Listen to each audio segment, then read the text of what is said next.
But when we started this process, we were looking for a CEO type of head coach. And so you may say, okay, what do you mean by a CEO?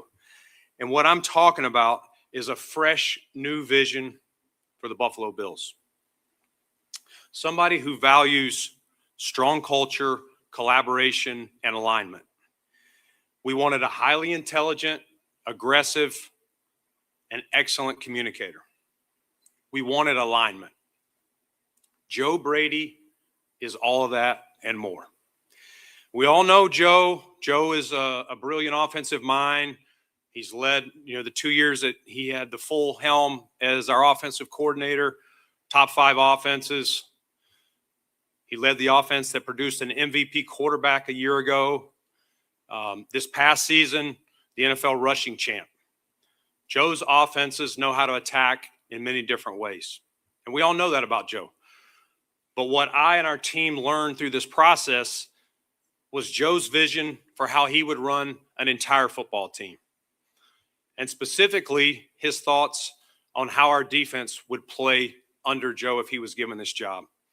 He wants a defense that attacks opposing quarterbacks and play callers pre-snap and post-snap. A defense that dictates to the offense.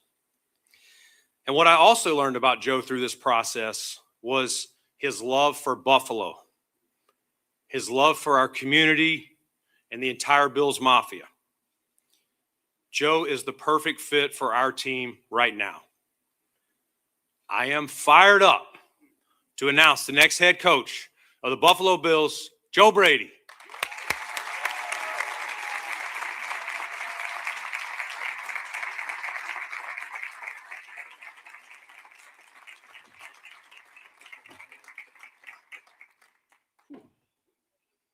What's up, my guys? I'm trying not to get emotional already. I didn't do well in the staff room.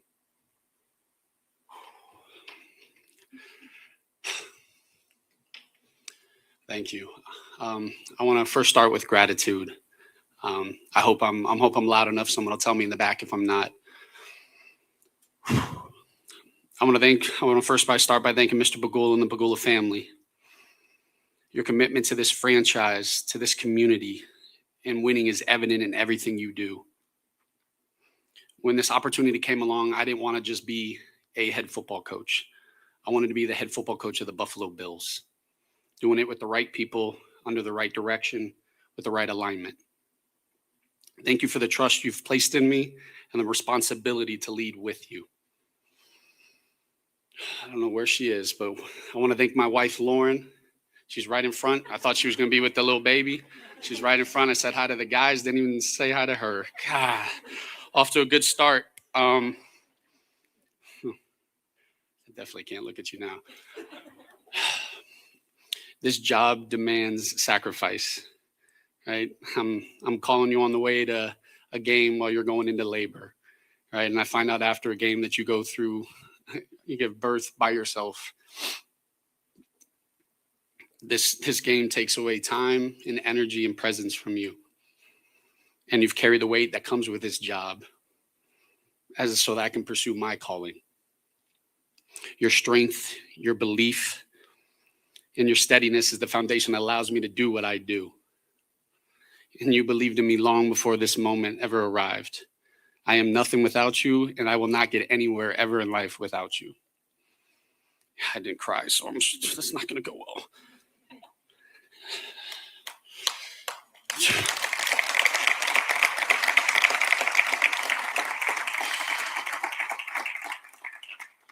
To my parents, Joe and Jody, and my sister JC, that are hopefully being babysitters somewhere in the back. Thank you for the foundation you guys gave me long before football. All right, you taught me how to work, how to compete, how to take accountability, how to protect, how to treat others, how to stay grounded. Everything I stand for as a coach started at home. I love you guys. I want to thank Brandon Bean. So much respect for this interview process and how you handled it, not starting from the beginning. starting it and treating it. I've been fortunate to be in some of these interviews before, and that was the most intense interview I've ever been in. And I mean that with everything. But the way that you guys treated it and allowed me to be me, not worrying about what's happened to here in the past and what we're focused on direction of the future. I'm incredibly excited about our alignment, the communication that we have together, and our collaboration. And I'm in this with you. Thank you. I want to thank my agent, Trace Armstrong, helping me navigate this process, being my sounding board and sweating it out until I got the news.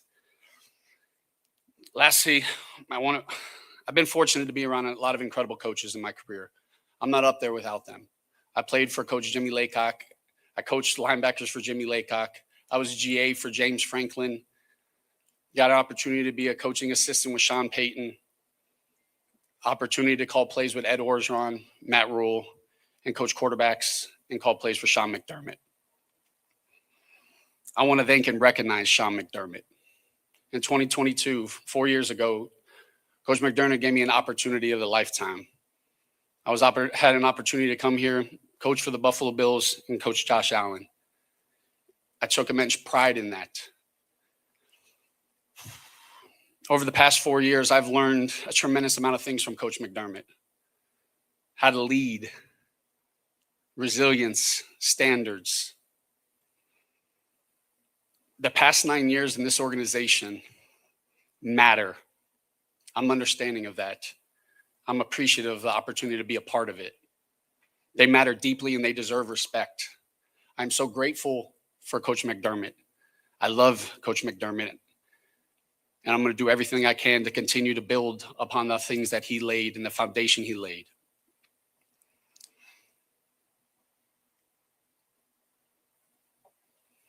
All right. At the same time, we got to move forward. Right. And I think it starts with a new energy, a new mentality, and a new vision. A new energy that I got to drive every single day. One thing that the guys know about me, and it might be from espresso, it might be from Gatorade Fast Twitches, but I'm going to bring the energy every single day. And I believe people are going to feed off of that. I truly believe in being the temperature, right? I'm the weather, and they're going to feel it every single day. A mentality. I believe in everything about these guys right here, right? And the mentality as we go forward, that it is a nameless, faceless opponent that we're going against. And they got to play us and not the other way around. And I mean that with everything. They got to play the Buffalo Bills. They got to play Josh Allen and the Buffalo Bills, not the other way around. And it does not matter the day of the week, the time of the day. Is it outside? Is it inside? What's the weather? Just put the damn ball down. Let's go play. All right, and that's going to be the mentality that we play with. That's Buffalo. And then a vision. I believe in communication, connection, accountability, and love. I said this to the staff. Quiet teams don't win. Quiet teams do not win. All right. And I'm going to everything in my power to have that communication line open in everything that I do. I believe in that. And then love. Connected teams win. Connected teams win. If you love the man next to you and you care more about his success than your own, that's when you're going to win football games. I understand that I'm walking into this role in a much better position than Coach McDermott did. I am not naive to that. I also understand that the expectations are higher as well. I didn't take this job to shy away from expectations. I sure as hell did not do that. I'm embracing it, I'm understanding it, and I'm meeting it full on. I know what I signed up for, and we're going to embrace it because no one rises to low expectations. I want what this city wants. I want what Mr. Pegula deserves. Buffalo. The same thing as Buffalo. Buffalo isn't just where I work. And this is a kid from South Florida. Buffalo is not just where I work. It's where my life changed. There's nowhere else I'd rather be than right here, right now. And I mean that in my whole heart and my family. My wife and I got married while we've been living here. We didn't even take a honeymoon right away so that we can spend our first summer here in Buffalo and experience in Buffalo. Both of my kids were born in Buffalo. And they're going to be raised their entire life to have so much pride in being able to say that they're from Buffalo. This city and this organization puts so much life into me. professionally, and I don't take that lightly. I want to make the city proud every day, and I understand the pride, and I want to do everything I can to earn wearing this logo. The pride and passion of the Buffalo Bills is second to none. Bills Mafia. I feel it. I felt it. There's no other place that when you travel, there's unwritten rules that you have to wear Bills logos. And you go on an airplane and you'd swear that we're playing a home game the next day because it's completely full of Bills fans. And the power that no matter where you are in the country, you can be in Italy, you can be in California, you can be across the world, that power that as you walk by someone and they're wearing a Bills logo, and the powerful words, I'm not saying much, but just saying, go Bills.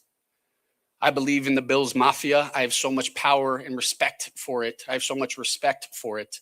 And I want to do everything I can to continue earning their respect and putting something on the field that they are proud of. Lastly, our players, my guys.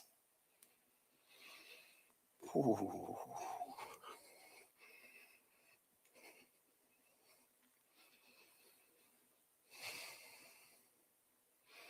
I'm so appreciative of you guys being here today.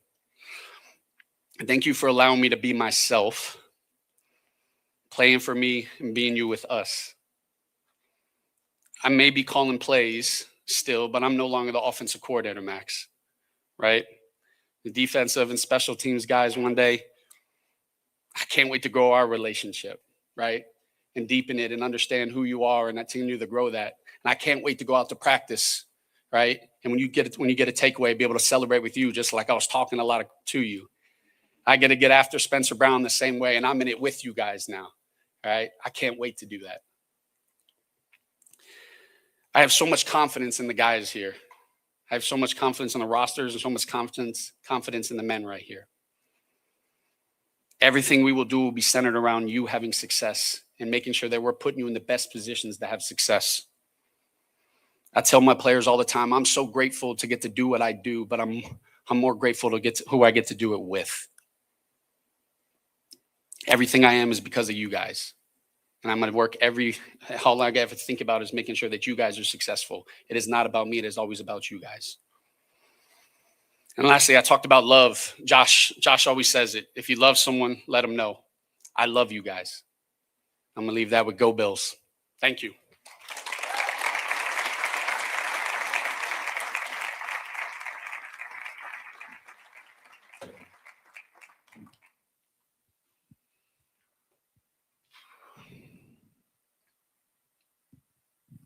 Boys. Joe, congratulations, first of all. Thank you. Tell us first about, we see you've lost some coaches on this staff already. How far along are you in the process of replacing these coaches, specifically offensive coordinator and defensive coordinator? Yeah, look, what's important to me is not just being in such a rush to put together a staff, but putting together a staff of the right people and surrounding them with different personalities, different ideas, different viewpoints. I don't want a lot of guys that just think like me. And it's important that every person that we put together on the staff, you then sit there and reevaluate what else do we need with that. And so I'm in the process of doing it with Bean, and I'm excited about the staff that we're going to put together for our players. Right here, Joe. John Worrell. Congrats. Thank you. You mentioned it during your speech, but you understand the challenges and the pressures that come with this job and what you're stepping into.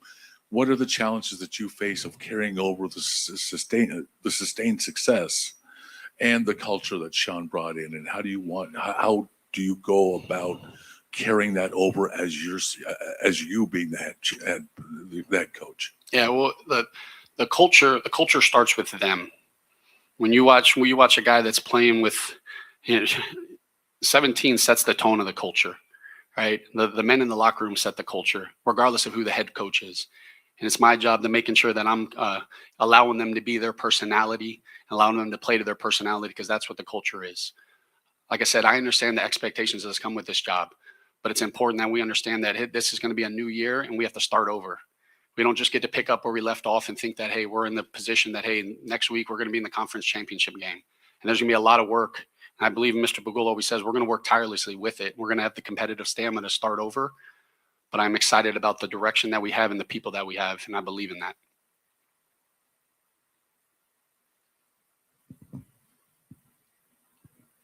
I guess.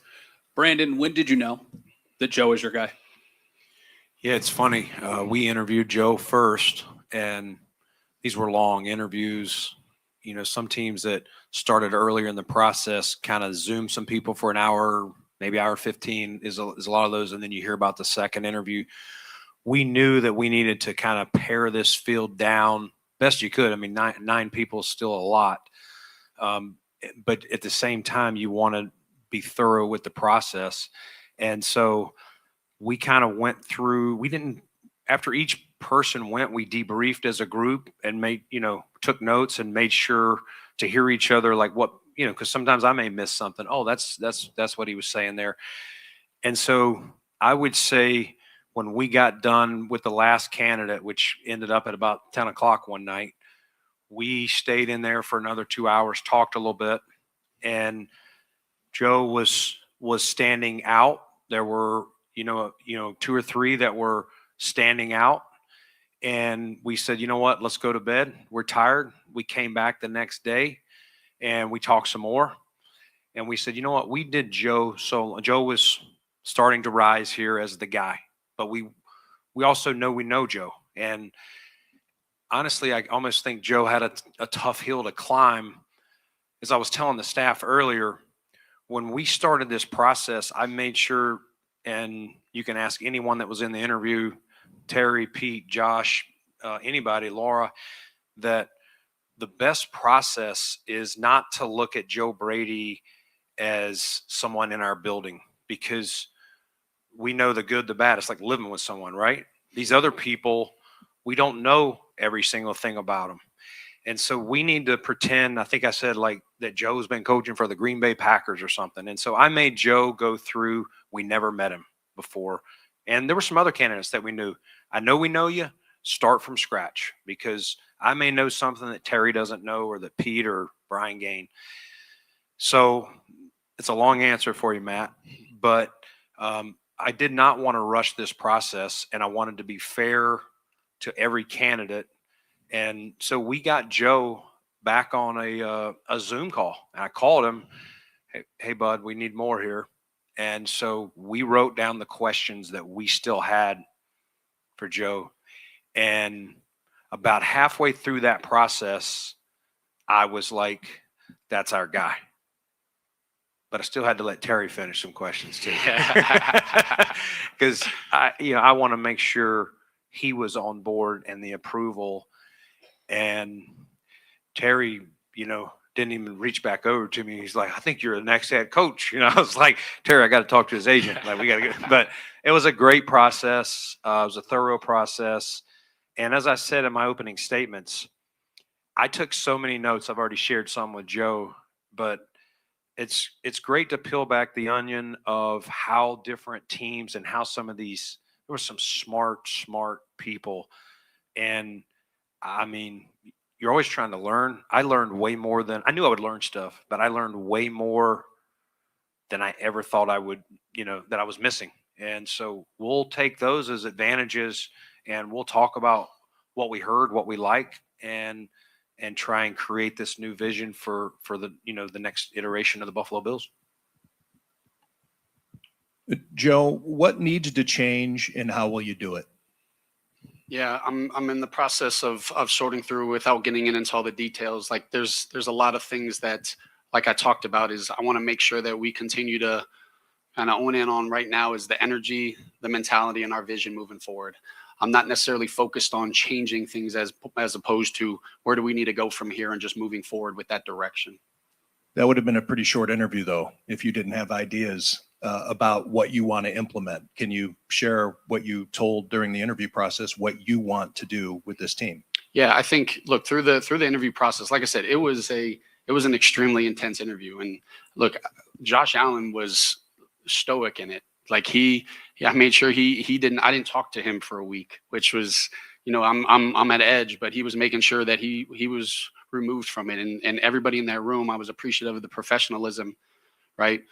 the premise of the interview was making sure that I was able to kind of talk about, not use it as a, hey, these are things that I would change. It's more of, this is what I would do as a head coach, and this is the vision that I'm looking to do here. I think a lot of times we think that, hey, when you take over a place, you just have to change a lot. Sometimes it's just fine tuning some things.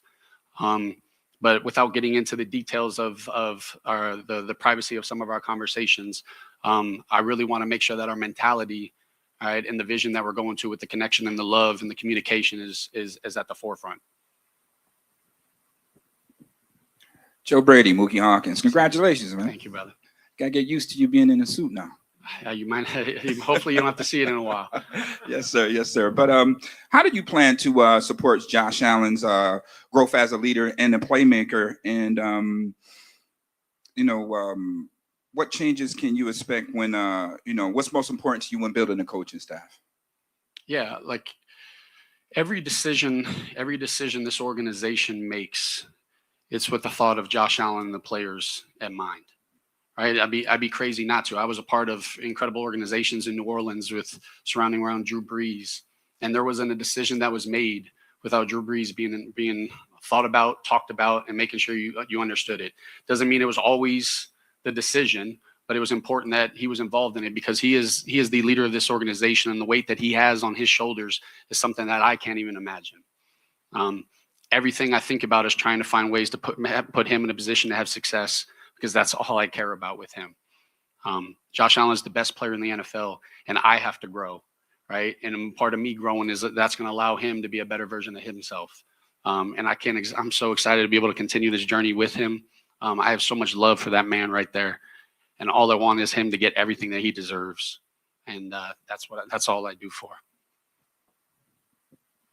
Hey, Joe. How we doing? John Anderson, congratulations. Kind of what Tim had kind of asked you, I'll ask again. At what moment for you during the interview process do you feel that management said, this is our guy, that they were going to tell the players, this is our guy, that the fans are going to say, this is our guy? At what moment did it hit you that this is my job and I can do this? Well, I knew it was going to be I had the mindset it was going to be my job, but that was just because how I went into it. Even when Terry offered me the job, I still thought he was asking me a question that, hey, so is this how I want to answer it? And so full transparency, I couldn't sleep for the last week. This is the job I wanted. And when you interview first, you don't know, you come away and you're like, hey, I hope I can get another interview. I hope I get another opportunity. There's no, like I said, this is where I wanted to be. But there was never a moment where I walked away was like, hey, this is my job.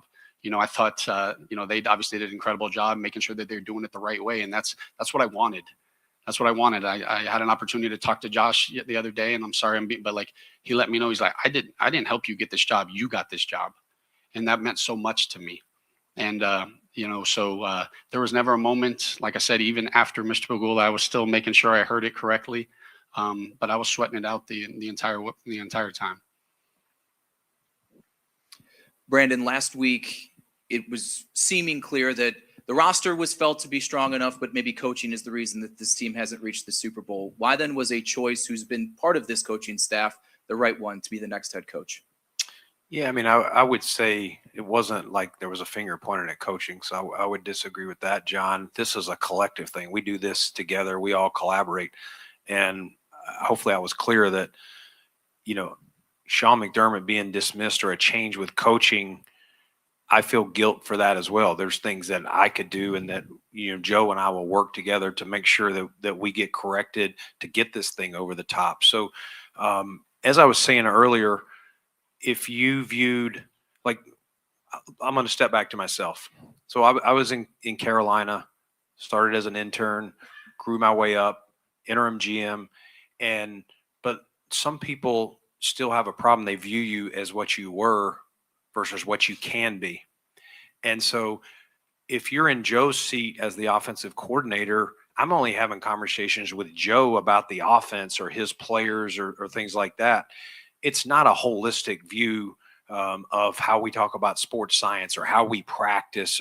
That's not his area. That was Coach McDermott's area. That will now be his area. So when we went into this process, that's why I thought it was very important to hear everything about.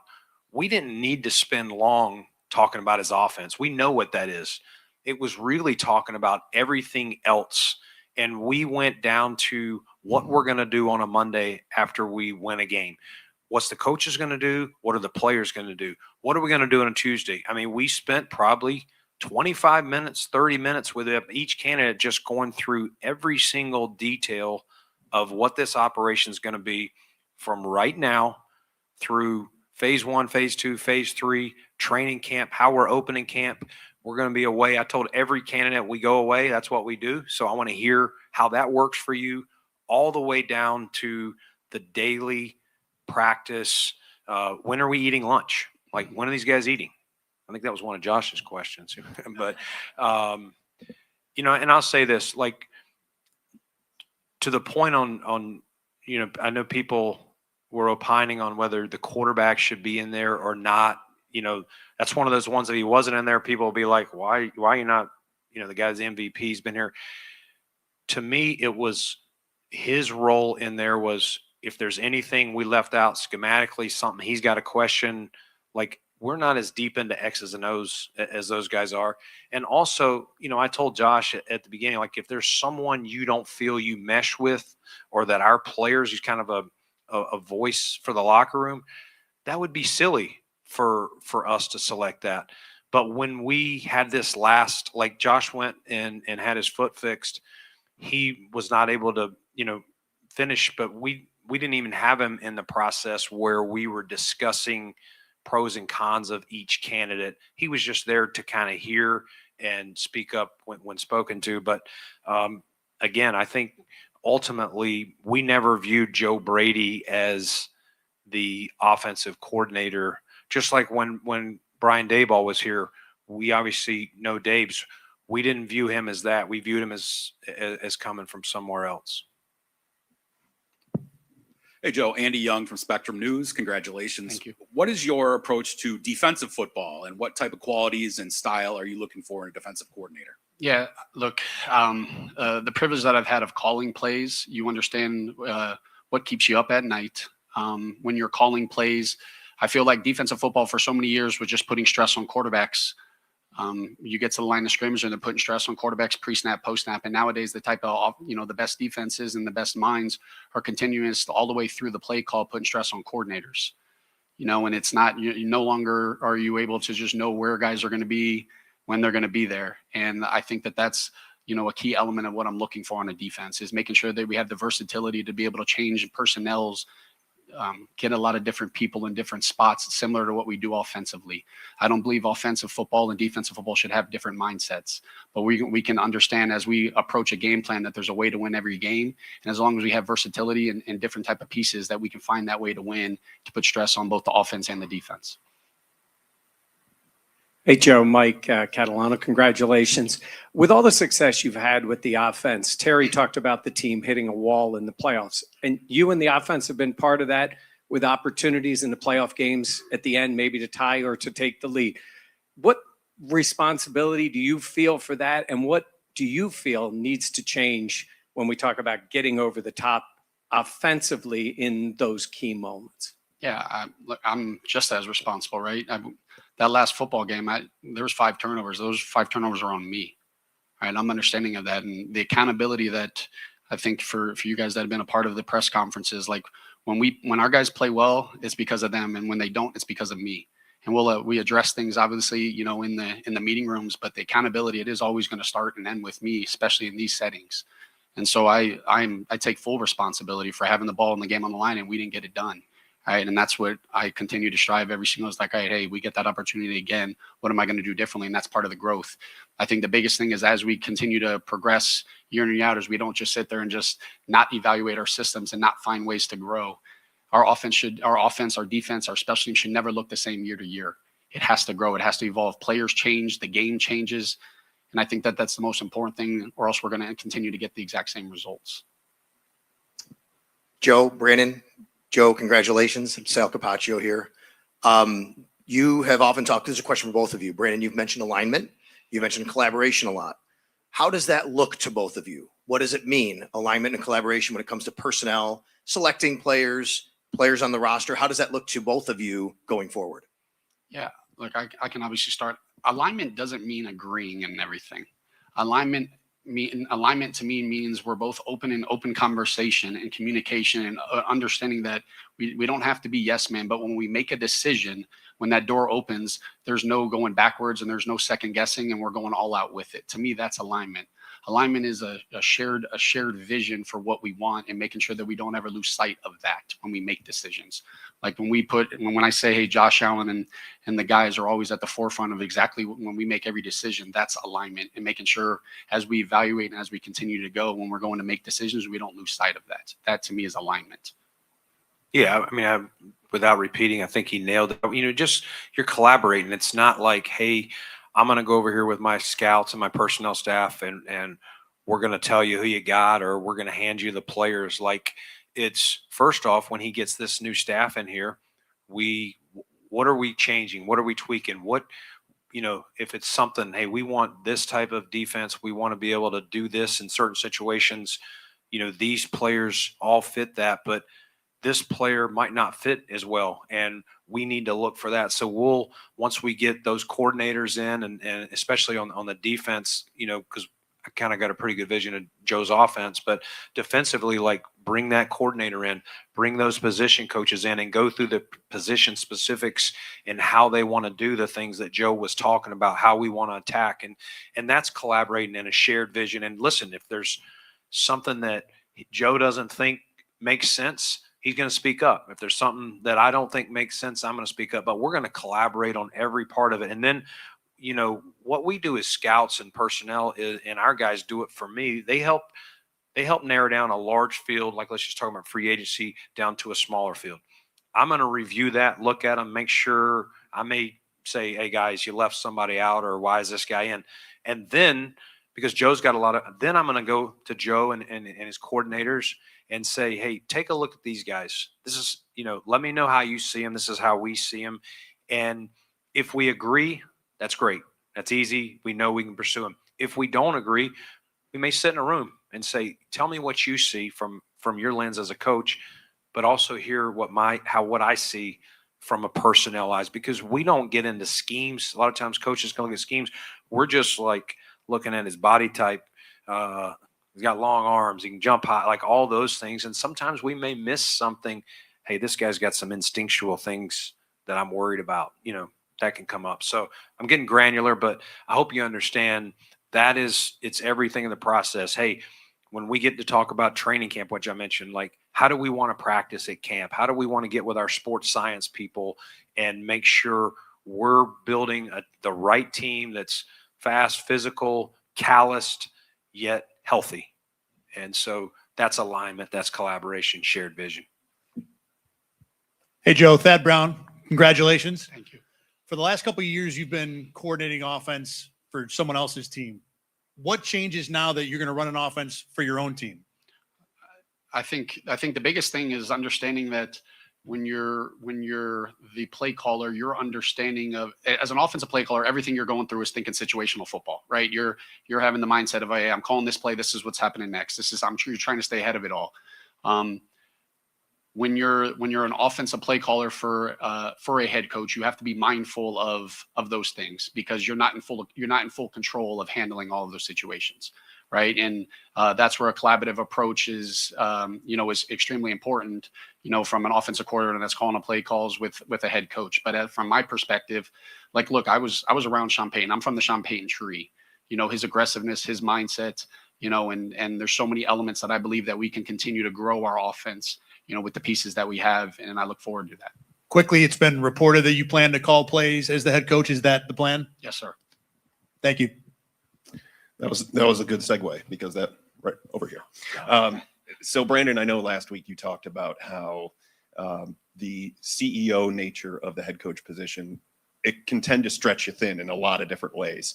So the decision to call plays, Joe, for you, what went into that, knowing all the other responsibilities heading into the head coaching position? And then for Brandon, what made you feel confident in Joe that he's able to do all of those things, including calling the plays?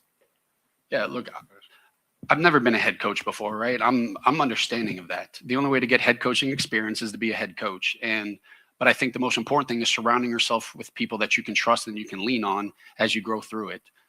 There's going to be elements, and I'm going to make mistakes. I'm not going to be perfect, right? But I'm going to do everything I can to continue to grow through that. There's going to be a lot of conversation about figuring all that out. But like I said, as an offensive play caller, and every element that you're doing is is game management. You literally don't call a play without already thinking about what it's going to look like next, what the situation or what the defense is going to look like, and you have to have multiple things in mind. But I think the biggest thing is making sure that I'm surrounding myself with the right people that, hey, I can't be in the offensive room on every single second. I'm not the offensive head coach. I'm the head coach. And I'm understanding of that. And it's important that the defensive guys know me. And then I'm able to speak the defensive language and I can communicate with the defensive coaches and the special teams coaches. That's important to me. So it's important when I put together the staff that I put together guys that understand the vision that I'm looking for with different ideas and putting it together so that I don't live and do everything like I did as offensive coordinator, because I'm not the offensive coordinator anymore. Yeah, Joe, to segue off that, I think that was part of the process of making sure that we didn't view Joe as just the OC, but his staff, which he's mentioned, and his plan for surrounding himself with people, and obviously he's got relationships. He's mentioned Coach Payton and other guys that have done this. And so anytime you hire, and we interviewed some people that had a head coaching job and some that had not, but anytime you hire someone for the first time and they're doing this, there is a little bit of an unknown. But I believe his plan, his vision, and our communication, I think we'll be able to support him where he needs it, which he will. And he said he's going to learn along the way. I would think if you sit down 12 months from now, Joe's going to say, man, that was wild. I learned a lot, and I'm going to be even more prepared, for season 2. Hi, Joe. You mentioned all the great coaches you've learned under. Over time, how did you build a vision for how you wanted a football team to operate? I think in all the places that you go, you're consistently learning, taking notes, not necessarily from the coaches you're working on, but teams that you're going against, the way that the football evolves. But the biggest thing that I learned all the way is that if I'm not myself, it's not going to work. If I try to just, hey, pick up, oh, this is what Coach Payton did and take it somewhere else, that's not going to work. I think that that's important, that I have to be me.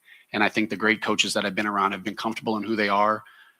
Like you guys, as you guys know, I do curse. I stutter on some words. Like, I am me, and I'm comfortable in that. And I think my guys understand that. But I'm going to be my personality. And I think the great coaches that I've been around are comfortable in who they are and know their strengths and put together a staff on things that they might necessarily be their strong points.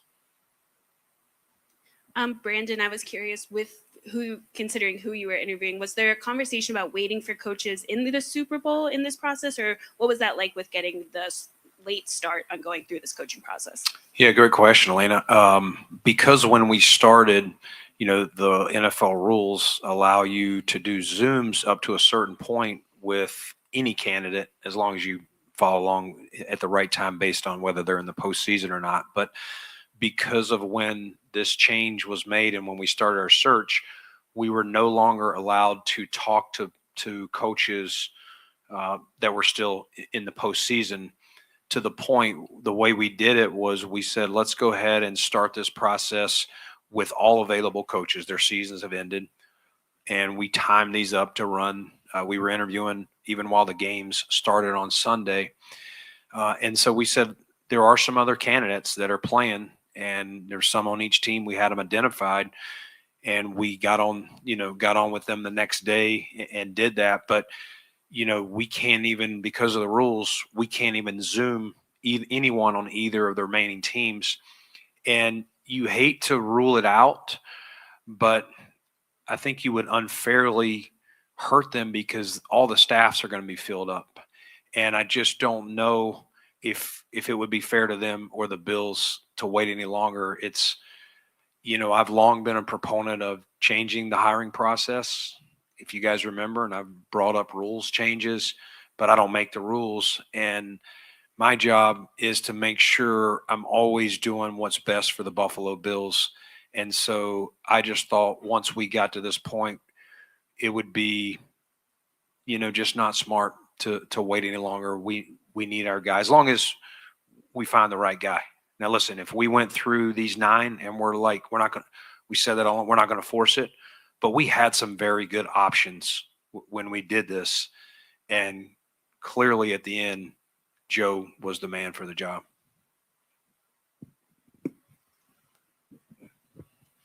Lance Lysowski from the Buffalo News. Congrats, Joe.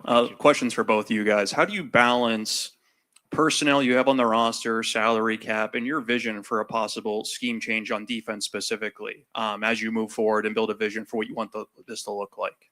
Yeah, I would say we're going to have to take that one day at a time. We got to get these coaches hired and get them in here. And, Joe and I have already been talking about some of the things, but I do think on defense, like if we were to make, a change to, 5, and Joe's looking at different things, nothing's but a 5 down front or whatever. Like we do think we have some pieces that can already fit in that. But as I said earlier, maybe some don't fit as well. And we'll talk about what that looks like. And then we'll look in free agency and we'll try and identify some guys that would come in and fit whatever the defense is going to be. And then obviously as we get into April, work closer on that. The cap, we don't even know the cap number. We've already, I already kind of know some things that we're going to need to do to get under the cap, whatever that number is. And, it's just hard to get too far down the road, Lance, to talk this player or that player. But I know those conversations will intensify over the next, 3 or 4 weeks. And look, it's obviously a unique situation, right? Because we don't have coordinators. But in my opinion, and once you get a coordinator, and the biggest thing is you got to surround your system with the players that you have. You don't make players just fit a system. You make a system fit players. And I think that's the most important thing as we continue to grow. That's why your offensive defense, things change, guys get injured. That's why your offense, your defense should be able to have the flexibility to play in different personnel groupings, different weather. And if you only have one way to go with it, and you only have this is the only way that this can work, and you can't adjust and adapt, I think that's when you get some issues. And so obviously this is a situation where it's vision and it's personality and identifying exactly what we're looking for in a scheme, and then we can continue to build around that. But once you get that, it's more of, okay, this is what we got. Let's not just bang our heads against the wall and say, hey, it doesn't matter, this is what I'm running no matter what. It's no, hey, what do these guys do well, and let's put them in position to have success. Joe, congratulations. Matt Perino, Syracuse.com. You mentioned coming from Sean Payton's tree, and I'm sure you've had conversations with guys over the years who are calling plays and also in-game management, like head coaching, big picture stuff. How do you plan to navigate all that as a first-time coach? I think a lot of fans are interested in that and the challenges that go into navigating all the new responsibilities. Yeah, I think that's part of the growth. And just like my first time when I took over at LSU, I was a coaching assistant. I'd never called plays before. And it was the same, hey, how are you going to game plan? How are you going to put together a call sheet? How are you going to you figure it out, you grow, you learn, you try to do everything you can to put you in the best position to have success. And then you learn from mistakes and you continue to grow from there. I'm going to do a lot of, I've done in the past years. This isn't something where I just, out of nowhere, I decided, this is an opportunity. I hope I can be the head coach here. Like, I believe, stay ready so you don't have to get ready. And so everything that I've done is making sure, and when this opportunity ever did come up, that I had a plan for exactly what I was looking like, and making sure that I'm in constant communication with people of, hey, what did you learn on the job? What would you have done differently? And because at the end of the day, all I know is what I know. And I'm making sure that I'm surrounding myself with people that, and hearing them out and from their experiences. And we're going to bring a lot of different coaches in that have been around people that have done it. And so just making sure that I'm exhausting all the avenues, knowing that I don't have all the answers. But if I surround myself with enough people and I'm open enough, that I'll be able to find out what works best for us. I didn't say congrats earlier, so congrats. Yeah, well, I didn't want to answer. It was very rude.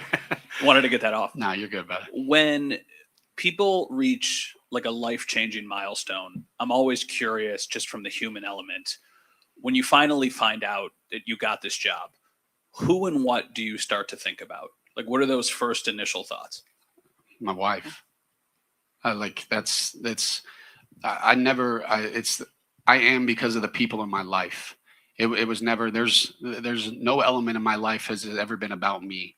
There's no, I don't put trophies behind me. I don't do anything there's nothing that I do because of me. It's because of the people that I surround myself, the people that do all the sacrifices for that.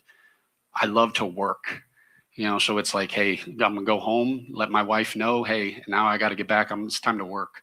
Like, I enjoy that. There's no, that competitive stamina that I believe I'm going to continue to instill in our guys is the same mindset that I have to have. But I don't look at it as like, man, this is an achievement. This is an opportunity to do what I love and an opportunity to work. And I'm just grateful for the people that I get to do it with. Dave Naylor from TSN. Brandon, with respect to what you said, you tried to treat Joe as if he was working for somebody else and not make it about history. But you and him and other people here have had a tremendous amount of success over the last 4 seasons that Joe's been a part of overall. Was there any part of you that didn't want to depart completely from all of that? And does Joe represent, some consistency with that? Again, with respect to what you said about him being with another team, I'm just wondering if you can balance those things for me. Yeah, I mean, that's I never really thought through the process of the years that Joe was here. Honestly, too, you just said 2022, they kind of run together. No, it was, I went into it with a blank slate of, we got to find the right guy. And I would say the odds, when you have one person from the building and 8 outside the building, I would say the odds were against Joe being selected. That's just God's honest truth. And I can tell you, there's some candidates that we interviewed that are going to be really good head coaches. But at the end of the day, when you're stacking, I mean, we had a list that put together, what do you look for in a general head coach? And then what do you want in the Buffalo Bills head coach? And there's some, can be a little tweak here or there. When you're at the end and you're starting to pair some people out and get it down to 3, 4, and then 1 or 2, you're checking those boxes.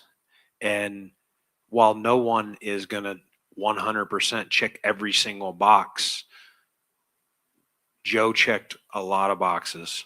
And we think the areas, some of it is the box, he's never done it before. You can't check that box. But ultimately, we think knowing him, knowing his vision, and knowing the team and the support staff that we have here, that we can help fill in some of those areas. We all have holes in our game, so to speak, me included. And that's where I think Joe and I will complement each other. And it's been fun for 2 days to look at him in a different light than what I looked at him before.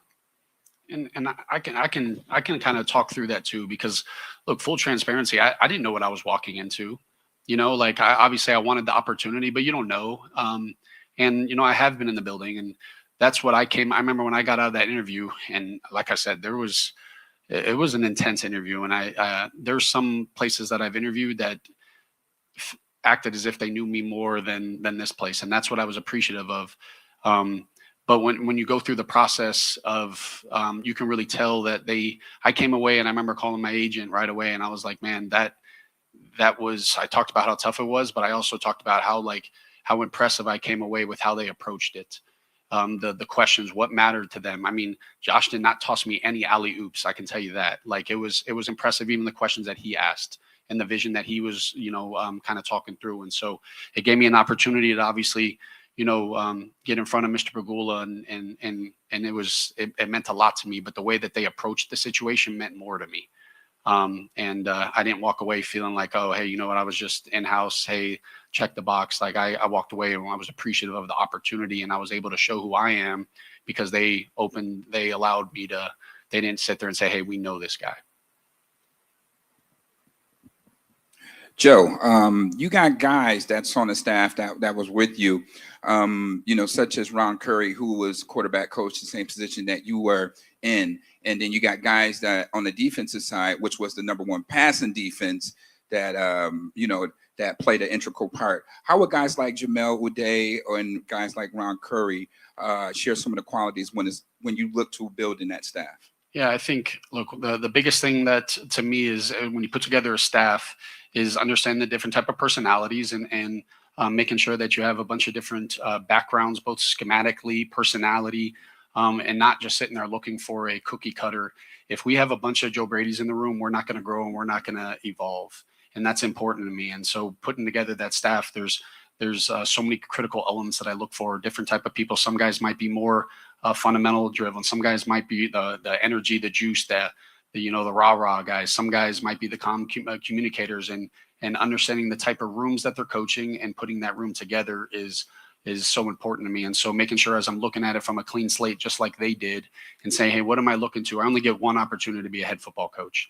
I'm not in the business of hiring my friends and making sure I want to get the best football coaches for these players because they deserve that. And so that's what's important to me. Absolutely. Now, diving into player development, you got young guys such as Max Harrison, Dwayne Carter, Keon Coleman. What would be your approach into their development going forward? I think the biggest thing is making sure that we go back and evaluate our systems to start. And that's in every element of the organization.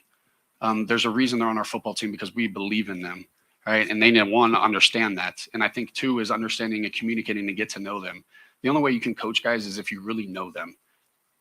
How can I hold him accountable? How can I communicate to him? How can I understand how he views this if I don't care about him and I don't get to know the other person?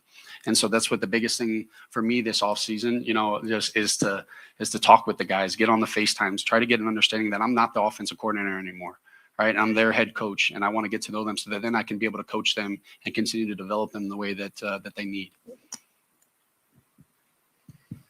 Hey, Joe, there was a lot written, talked about the downfield passing game this year, and obviously you're as close to it as anybody. What do you look at? I'm sure you've reviewed it all. How is that going to improve? What do you have to do to make this team more functional down the field than it was last season? Yeah, look, there's so many different elements that come into just saying downfield passing, right? We ended up finishing second in the NFL in explosives, right? And so there's so many different ways of how you can throw the ball 20 yards and get a 20-yard completion. You can throw the ball behind the line of scrimmage and get a 20-yard completion. There's so many different ways you can get that. But I also think you have to understand that you got to be able to attack the defense, stretch the defense vertically. But you also got to be smart about what you're going with and making sure that Josh is making great decisions as he's handling that. That's an element of our game that has to improve, and it will improve. And it has to improve in the offseason as we get into the situations of we don't have pads and it's a passing camp essentially.